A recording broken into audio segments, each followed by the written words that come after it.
नमस्कार मित्रांनो, आज आपण चाललो आहोत तीर्थक्षेत्र औदुंबर या ठिकाणी दर्शनाला। हे आहे भिलोडीजवळ कृष्णा नदी आणि भिलोडीचा ऐतिहासिक असा घाट। भिलोडीतून आपण कोल्हापूरच्या दिशेने गेलो असता अर्धा किलोमीटरवरती आहे प्रवेशद्वार। प्रवेशद्वारातून आपण अर्धा किलोमीटर आतमध्ये गेलो असता तिथे आहे श्रींचे मंदिर आणि या ठिकाणी देवस्थानमार्फत आबाल आणि वृद्धांच्यासाठी मोफत लहानशा गाडीची सोय केलेली आहे।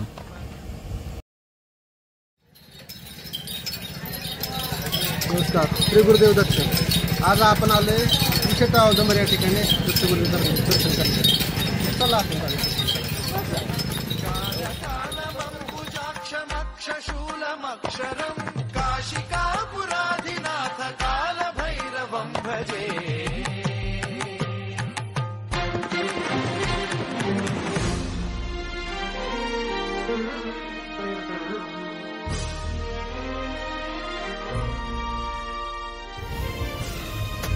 औदुंबर तीर्थक्षेत्र हे कृष्णा नदीच्या एकदम तीरावरती आहे। आपण आता या ठिकाणी पायऱ्या उतरून खाली मंदिराच्या दिशेने चालले आहोत आणि आपण आता पोहोचलो आहोत मंदिराच्या परिसरामध्ये। आणि आपण बघू शकता हा आहे मंदिराचा परिसर। तुमचा चेहरा मी पाहिल्यासारखं। आपण सगळे स्वामींचे भक्त, सगळ्यांचे चेहरे सारखेच। मी काय तो आपण आता मंदिरामध्ये पोहोचलो आहोत दर्शनासाठी। झाडूवाली आपण पाहू शकता की या ठिकाणी श्रींची पूजा बांधणी चालू आहे। आणि तो बघितला का? आपण या ठिकाणी आता दर्शन घेतलेलं आहे। चला चला आपण आता चालू प्रदक्षिणा घालण्यासाठी। वल्लभ शूलटंक पाश दंड पाणी मादी कारणम। औदुंबर तीर्थक्षेत्र हे सांगली जिल्ह्यातील पलूस तालुक्यामध्ये भिलोडी या गावाजवळ असून या तीर्थक्षेत्राचा उल्लेख आपल्याला श्री गुरुचरित्र या ग्रंथातील 17व्या अध्यायामध्ये पाहायला मिळतो। भगवान दत्तात्रयांचे दुसरे अवतार श्री नरसिंह सरस्वती स्वामी महाराज यांनी सन 1421 मध्ये या ठिकाणी चातुर्मासामध्ये वास्तव्य केले आणि विमल पादुकांची स्थापना केली। त्यामुळे या स्थानाला अनन्यसाधारण असे महत्त्व प्राप्त झाले आहे।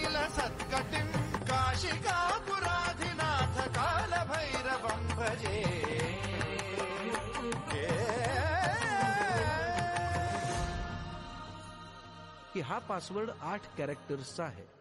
5 अल्फाबेट, एक सिम्बॉल। आपण पाहू शकताय नदीच्या दुसऱ्या तीरावरती हे दिसत आहे ते आहे भुवनेश्वरी देवीचे मंदिर।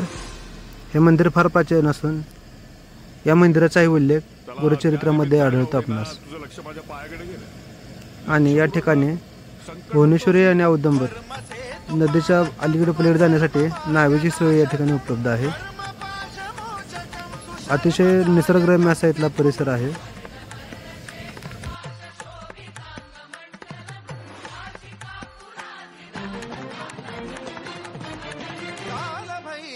आणि या ठिकाणी श्री दत्त सेवाभावी मंडळ यांच्यातर्फे लहान मुलांच्या खेळण्यासाठीही बाल उद्यान या ठिकाणी आहे। इथे लहान मुलं खेळण्याचा आनंद घेतात।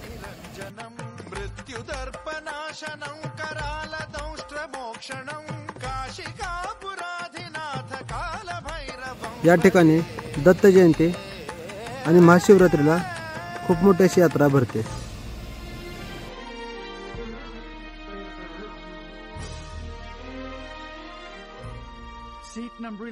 आपण बघू शकताय दैनंदिन पूजा अर्चा कशा प्रकारे चालते याचा इथे बोर्डही लिहिलेला आहे।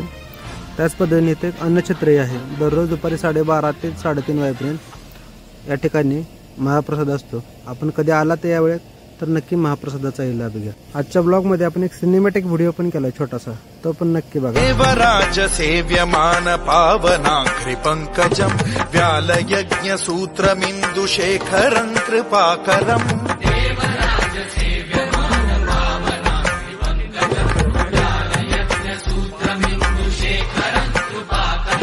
नारदादि योगी वृंद वंदितं दिगंबरम काशिकापुराधिनाथ काल भैरवं भजे।